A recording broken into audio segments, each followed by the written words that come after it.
los panelistas hablaron del sistema de expansión y cómo se están retribuyendo, especialmente cómo está el sistema de expansión con respecto a la empresa de transmisión. Miren, el proyecto BEI, para ser ya real, que es uno de los proyectos más ambiciosos y se está mencionando a todos los niveles, porque está interconectando el sur. Yo quiero hacer una pregunta a cada uno de los panelistas. ¿Qué consideran ustedes?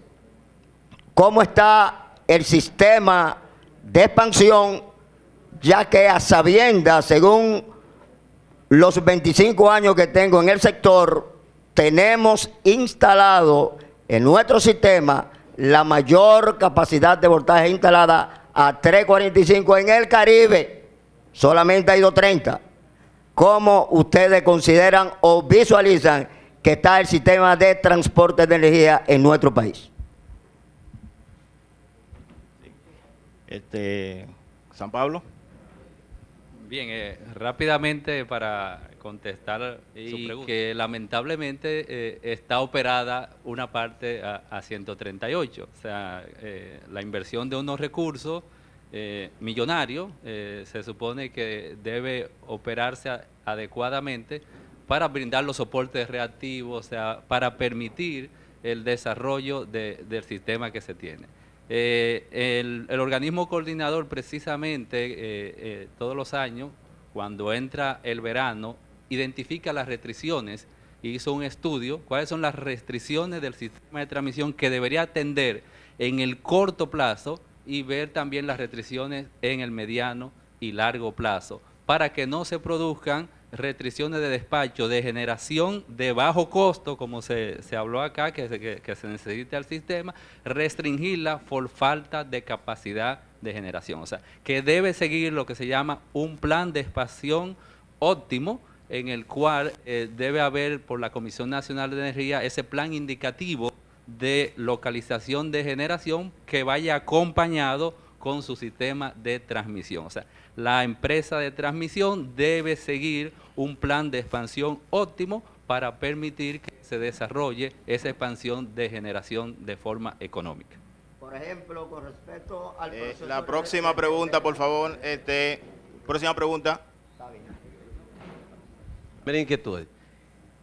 ¿Por qué en medición neta solamente se hace el neteo de la energía, no así de la potencia? ¿Cuál fue la razón técnica por la cual no se toma en cuenta el neteo de la potencia para fines de facturación? Esa es una. Y la otra inquietud es con el proyecto que tú presentaste como una opción para la facturación, que debe hacerse por una diferencia de la facturación, no así como se hace actualmente, que es a partir de la diferencia de energía que se hace el neteo. Esa forma que tú has presentado de la diferencia de facturación no podría incidir en la recuperación de la inversión. Eso no podría a largo plazo desmotivar a aquellas personas que quieran invertir para fines de tener un ahorro y que en un tiempo determinado podrían recuperar esa inversión. Esas son mis dos interrogantes. Bien. La respuesta a la primera pregunta, la razón las razones técnicas, como sabemos, quien emite la norma es la Comisión Nacional de Energía. O sea, ya las razones técnicas de por qué no se netea la potencia, la debería dar el organismo que emitió la normativa. Ahora bien, hay un tema que por el asunto de tiempo no lo pude tocar, que es lo que ocurre con el tema de la potencia. El mismo reglamento dice que al cliente se le va a cobrar la potencia de exportación como si fuera de consumo. Eso es para evitar que el cliente instale más capacidad instalada de la que él requiere, porque estaría entonces vendiendo electricidad y eso no es lo que se quiere. Esa es una. Hay otro detalle también que afecta a la tarifa. ¿Por qué? Hoy día solamente se le está cobrando al cliente, por ejemplo, el cliente paga peaje por usar la red para consumo, pero se supone que cuando él inyecta, él tiene que pagarnos a nosotros un peaje. Hoy día no se está haciendo así. Eso se tiene que ver en el tema tarifario, porque al final el que no tenga medición neta va a tener que pagar la red del que sí tiene. Eso se tiene que ver. Entonces, con respecto a la otra pregunta del desincentivo, date cuenta que el incentivo del 70% se bajó al 40%. ¿Por qué? Y a pesar de que se bajó al 40%, el crecimiento fue exponencial. Los paneles, como bien dijo Pablo Rivas, es la tendencia de que sigan bajando. Se han fabricado paneles de mucho más tecnología, de 120 celdas. Los paneles, por ejemplo, ya los desechos, que es lo monocristalino, cuando tú lo cortas, el desecho, tú lo vuelves a policristalino, ya eso te reduce los costos. Entonces, siempre va a seguir habiendo incentivos. Ahora, lo que tenemos que tratar es que el negocio, los mejores clientes son los que instalan medición neta, incluso los que tienen más poder adquisitivo. Entonces, la empresa distribuidora estamos perdiendo nuestros mejores clientes también y tiene que haber un equilibrio. Es lo que te puedo decir con eso. Buenas noches. Mi nombre es Francis Evangelista Mejía Medina. La pregunta básica es la siguiente. La renta de escasez que hablaba Almonte, en principio, en su ponencia, ¿cómo se puede mejorar con la parte de lo que es la generación de los generadores en el sistema? Si en dado caso no se toma en consideración lo que es el punto de eficiencia de generación de las plantas de generación eléctrica, su heat rate, que es aproximadamente un 75% de su capacidad nominal para ponerlo en servicio. Si hoy día la generación que se está produciendo es de aproximadamente un 37, un 40%, no más de un 40%. Y la otra, una inquietud, la que manifestó el ingeniero aquí, con respecto a lo que es la parte que decía Richardson.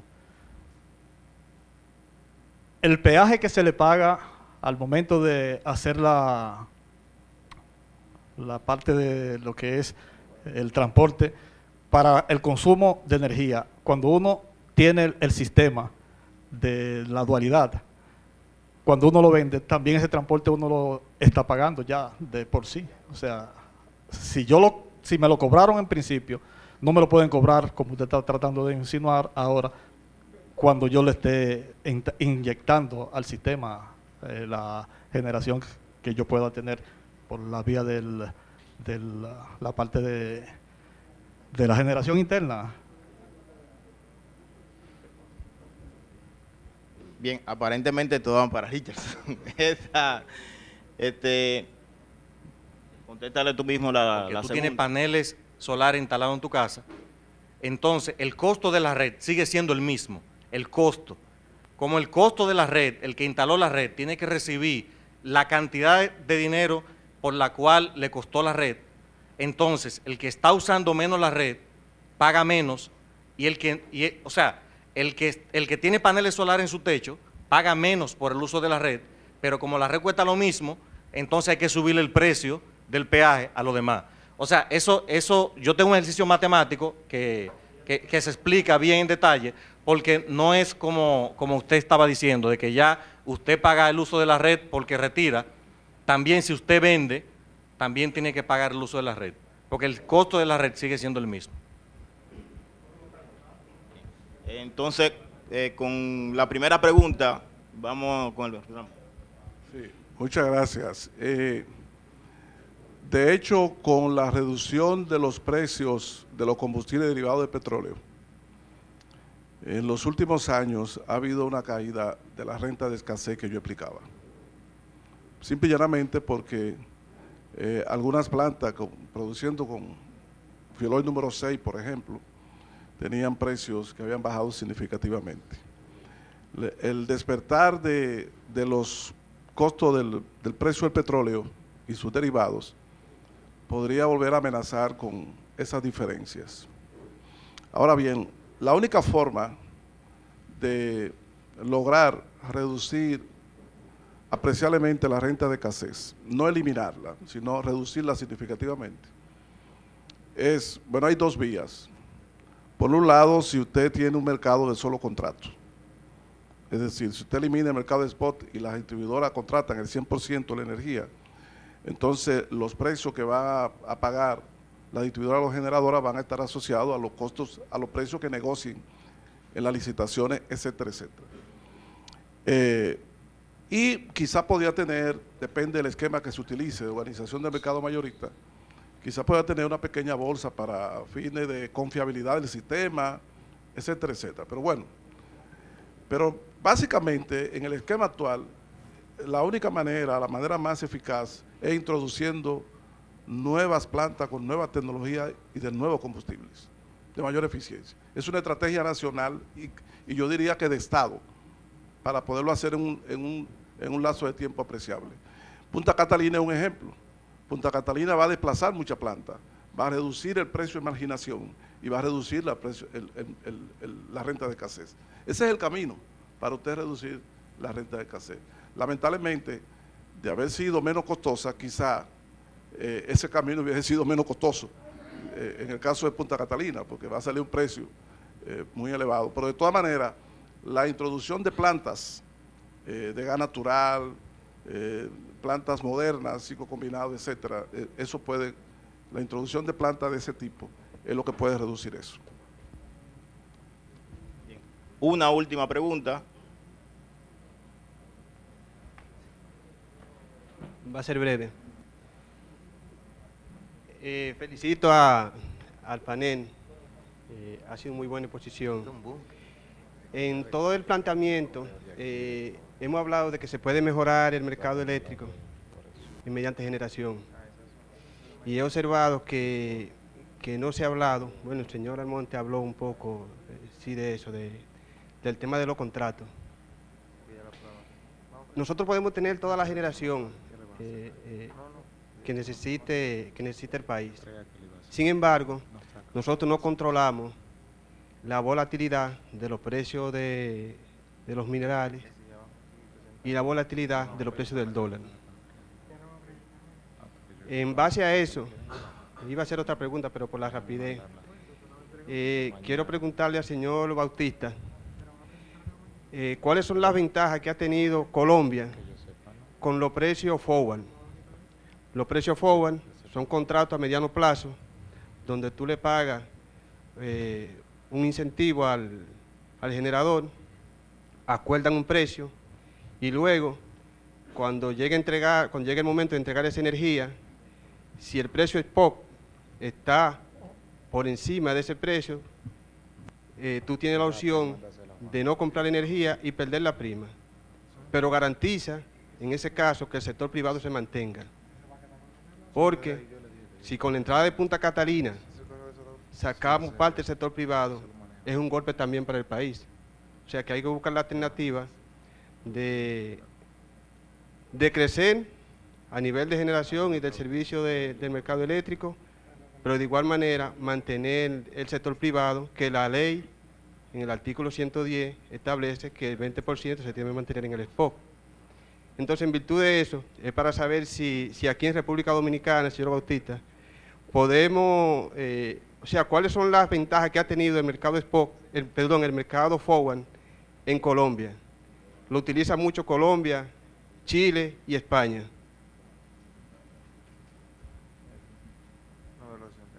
Esa es la, no sé si le escuchó bien. ¿Se escuchó, señor Bautista, la pregunta?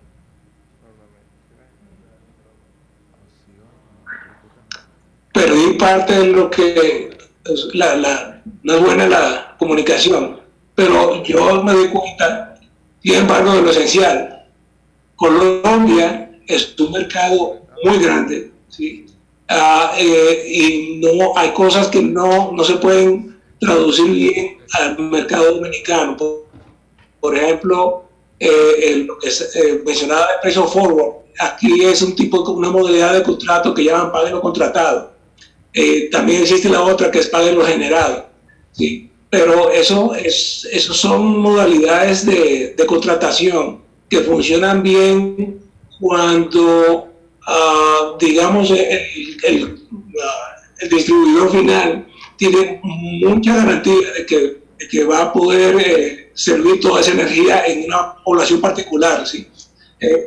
Colombia tiene muchos habitantes, digamos, o sea, solo Bogotá tiene tantos habitantes como toda la República Dominicana. Es decir, acá la garantía de que uno puede realmente contratar forward y que se va a cumplir su expectativa es muy alta. En República Dominicana yo creo que la situación no se presta de forma tan ideal para ese tipo de contratación.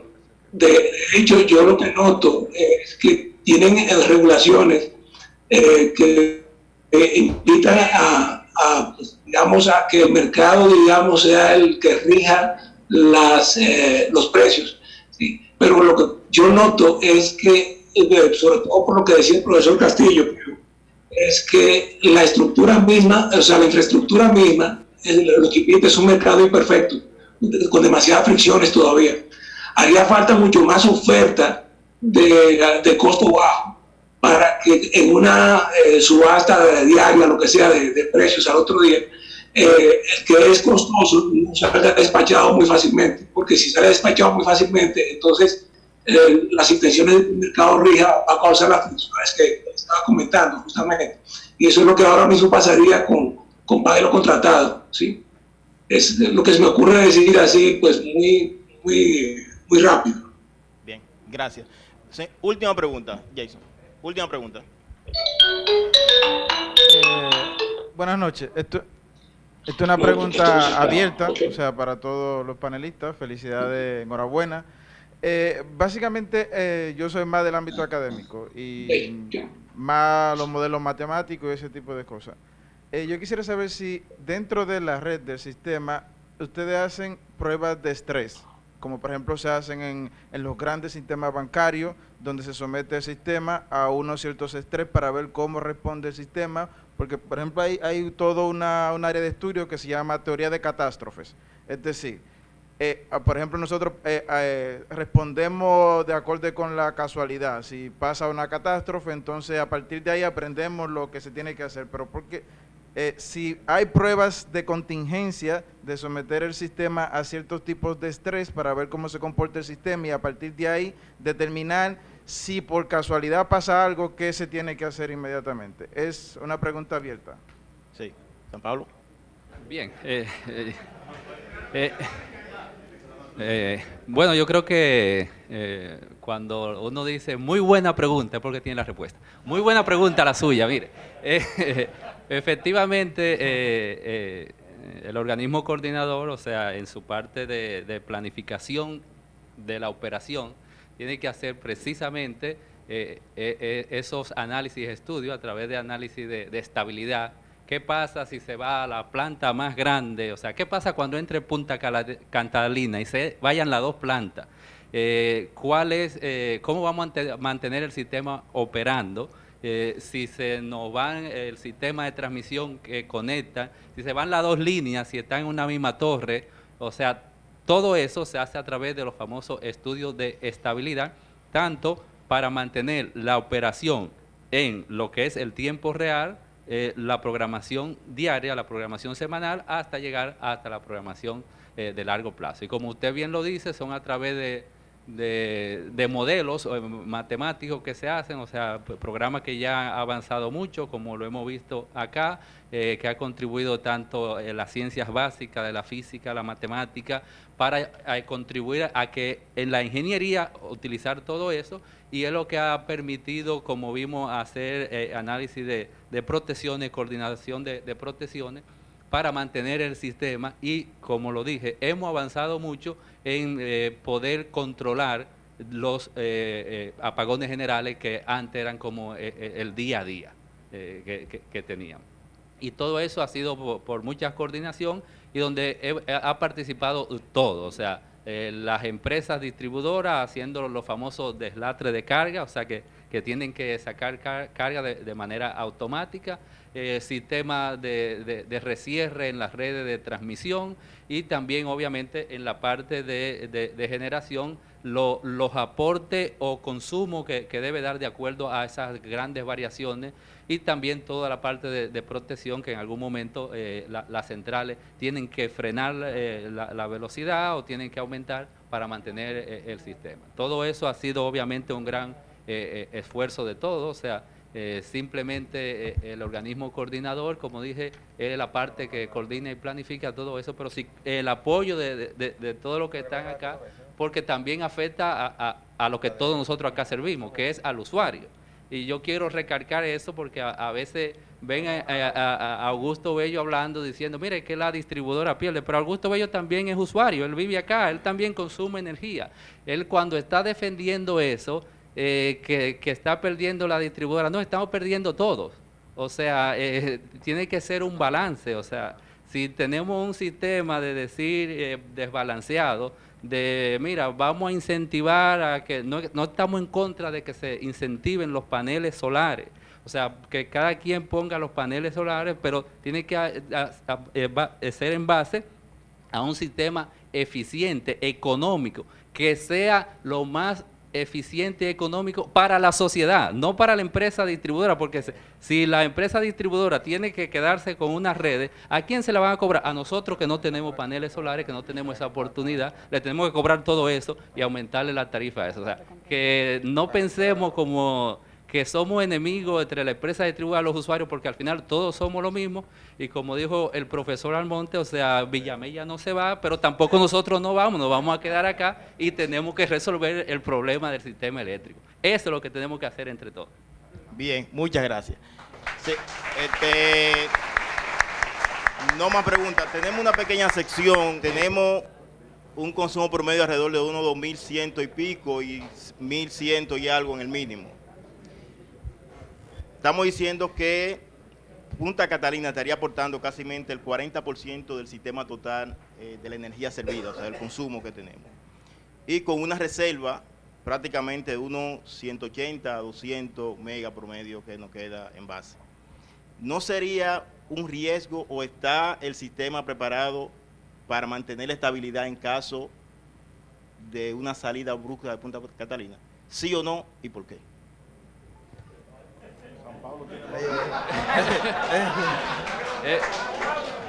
Pero Pablo Rivas no ha hablado y yo creo que Pablo Rivas... No, yo le declino la pregunta a San Pablo porque como coordinador del organismo coordinador, es posiblemente la persona más informada y más autorizada aquí para saber las consecuencias de eso realmente. No, muchas gracias, pero yo quiero que Pablo Rivas diga ahí, ya que hablaron de Pablo. Correcto. Es una pregunta muy interesante. Como decía Augusto, cuando se hace un proyecto como Punta Catalina o cualquiera, se hacen diversos estudios previo al diseño, porque hay que determinar el tamaño de la planta. ¿Qué es lo que está pasando en el mundo ahora? Las plantas más grandes son más eficientes que las más pequeñas. Una planta similar, una planta de 300 y una de 370, la de 370 es más eficiente. En el mundo se tiende a instalar unidades cada vez más grandes. Entonces, en los sistemas pequeños como el de nosotros, nos encontramos con la encrucijada de que los bancos no quieren financiar plantas pequeñas. Para un banco, Punta Catalina es una planta muy pequeña. Y su intención es financiar una más grande, del doble de capacidad. Entonces, ahí entran las justificaciones de nosotros de que el sistema tiene un límite de estabilidad en cuanto a la frecuencia por el disparo de la planta. Entonces, y entra el aporte de los ingenieros en lo que es el diseño de la central. Yo cuando le hablaba ahorita, le estaba hablando de que la planta tiene 3 bombas de cada una, que tiene 2 líneas de transmisión, doble circuito, que tiene 4 molinos, que todas las señales son rápidas. O sea, nosotros en el diseño de Punta Catalina agrandamos el combo. En ese punto, como sabemos, no estoy totalmente de acuerdo con el comentario de Antonio Almonte en el sentido del precio. Esta es una planta que yo que he andado planta en el mundo, hoy mismo yo acabo de llegar de una planta en Estados Unidos de carbón. Yo no he encontrado una planta que tenga todos los elementos que tiene esta planta. Es una planta que, aparte de que el sistema debe estar estable, ella en sí debe ser la más estable porque es la más grande. Entonces, nosotros tenemos doble transformadores auxiliares. Esta es una planta como si fuera doble. La subestación es de interruptor y medio. Se puede abrir un interruptor y no pasa nada. Esta es una planta especializada, diseñada para el sistema eléctrico dominicano. Y si usted empieza a buscar una planta en el mundo que tenga todo lo que nosotros tenemos, no la encuentra. Eso lo podemos poner como de tarea. Buscamos una planta que tenga el puerto, el carbón techado, los tubos de titanio, el condensador, 3 bombas de cada una, que tenga un sistema de control triple, que tenga los instrumentos en el campo triple. O sea, nosotros tenemos una serie de cosas que son precisamente conectados con el medio ambiente, porque necesitamos tener una planta grande y es una planta internamente estable. Pero afuera, entonces, afuera, cuando ella sale, tenemos doble circuito y esta línea, la ET la llevó al punto de Julio Sauri, que es un punto clave porque de ahí la energía entra o a la ciudad de Santo Domingo o hacia el norte, la autopista eléctrica.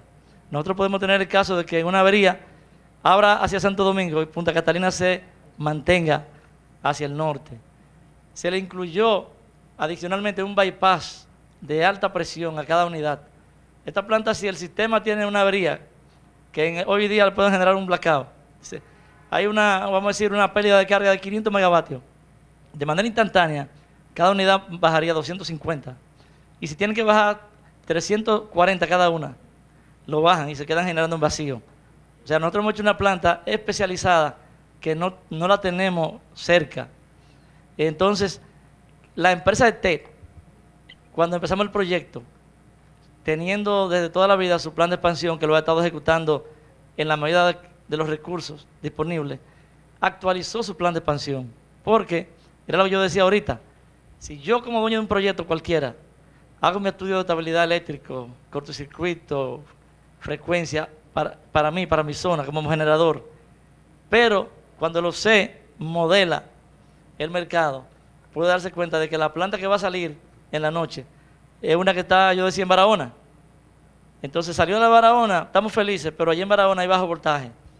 Y entonces hay que despacharla de manera forzada. Entonces la ETET actualizó, o lo actualiza de manera frecuente, pero lo actualizó específicamente para Punta Catalina, y de ahí salieron una serie de obras eléctricas que ha estado construyendo, algunas que están todavía en ejecución, que son subestaciones nuevas. Está ese tema, la solución del tema de la línea 345 que está 138. O sea, hay un plan amplio de trabajo de la empresa de transmisión que tiene que ver con instalación de bancos de capacitores, nuevas líneas, nuevas subestaciones, y lo cual no va a parar de hacer.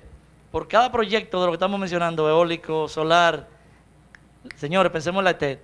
La ETET es que está detrás, junto con el OC, que hace, digamos, valida con la superintendencia los estudios que uno presenta, pero la ETET, como dueña del sistema eléctrico, tiene que comprar la línea, tiene que instalarla. La línea de nosotros, ETET es la dueña, o sea, del sistema eléctrico, y tiene que costear la línea, aunque sea con un descuento. Entonces, en resumen, sí, la ETET, la superintendencia, el OC, todos los organismos que aprueban este permiso de Punta Catalina han priorizado obras del plan de expansión que se han ejecutado y algunas que están en fase de ejecución todavía. Eso es. Quiero hacer brevemente dos señalamientos. En primer lugar, comentando la inquietud del doctor Álvarez, si en alguna actividad hay modelación y simulaciones, es en ingeniería. O sea, ingeniería igual o más que en la ciencia pura, y particularmente en ingeniería eléctrica. Pero no solamente hay simulación y modelos en la parte que tiene que ver con el hardware, es decir, con la transmisión, generación, etcétera, sino también modelos en los diseños de mercado, mercado de energía, bolsa de energía de diferentes tipos. Modelos incluso en los que también participan los expertos en finanzas como Bautista en algunos aspectos de eso. Ahora, yo he escuchado a Rivas y yo le tengo un poco de envidia sana, porque ciertamente es extraordinario uno poder participar y ser un coordinador técnico, lo digo con sinceridad, en un proyecto de planta de generación como Punta Catalina, sobre todo un enamorado de ingeniería como él. La planta de carbón, como no existe en otra República Dominicana, y posiblemente en algunos países aquí, independientemente de que ese tipo de plantas subcríticas, en enero del 2017, la Agencia de Administración de la Información de Energía de Estados Unidos declaró que ya no se construye más en Estados Unidos por algunos impactos negativos al ambiente en Estados Unidos. Ahora, independientemente de todas las bellezas y todas las novedades de la planta con relación a otras, etc., eso no significa que tiene que costar cualquier cosa. Eso no dice que la planta tiene que costar cualquier precio. Entonces, son dos cosas diferentes. Y nadie ha hecho ningún cuestionamiento en cuanto a la novedad, eficiencia, características y etcétera de la planta. Lo que se ha hecho en el país es el cuestionamiento, así eso tenía que costar lo que está costando. Esas son dos cosas diferentes. Muchísimas gracias. Para mí, realmente, más que un honor, un placer haber compartido con ustedes. Más que tengo aquí tres que fueron mis profesores. San Pablo, por un lado, en la parte de electromecánica, Riva en la parte de física y Maestro Monte cuando dio medicina física en el área de la física médica, en el área de la especialidad. Yo me gustaría un fuerte aplauso